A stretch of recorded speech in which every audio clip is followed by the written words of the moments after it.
മരണം വരെ പറയാം. ഉം. മരണം നമ്മൾ പറയില്ല. എനിക്ക് 2024 ഒരു അറ്റാക്ക് വന്നു. എല്ലാവരും ഞാൻ മരിക്കുന്നു പറഞ്ഞു. ഞാൻ എൻ്റെ മകനോട് പറഞ്ഞു ഞാൻ മരിക്കില്ല ഇപ്പൊ ഒന്നും. എനിക്കറിയാം എൻ്റെ ആയുസ് ഞാൻ എങ്ങനെ മരിക്കുന്നു അറിയാം. ഉം. പക്ഷെ അത് പറഞ്ഞാലും വിശ്വസിക്കുവോ?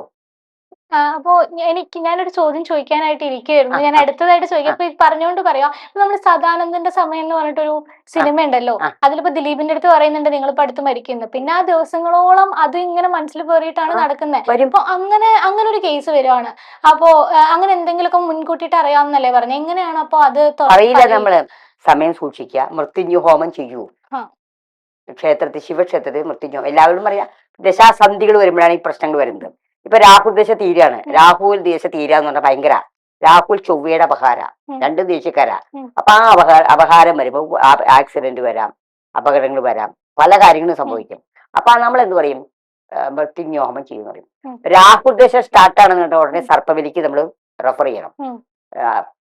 നാഗക്ഷേത്രങ്ങളിൽ സർപ്പബലി. ഇപ്പൊ എന്റെ വീടിന്റെ അടുത്തൊരു സർപ്പബലി നടക്കുന്നുണ്ട്. അതുപോലെ നാഗക്ഷേത്രങ്ങൾ പാമ്പമ്മയ്ക്കാട്ട് ആമയുടെ പാതിരക്കുന്ന് മണ്ണാർശ അങ്ങനെയുള്ള ക്ഷേത്രങ്ങളിലേക്ക് നമ്മൾ റെഫർ ചെയ്യണം. കാരണം സർപ്പബലി എന്ന് പറഞ്ഞാൽ ഭയങ്കര ഒരു സംഭവമാണത്. നമ്മൾ അറിഞ്ഞോ അറിയാതെ എന്തെങ്കിലും പാമ്പുകളോ കുഞ്ഞുങ്ങളോ ചെന്നുണ്ടെങ്കിൽ അതിന്റെ ഒരു പ്രതിക്രിയയാണ് ചെയ്യുന്നത്. നല്ലതാണ്.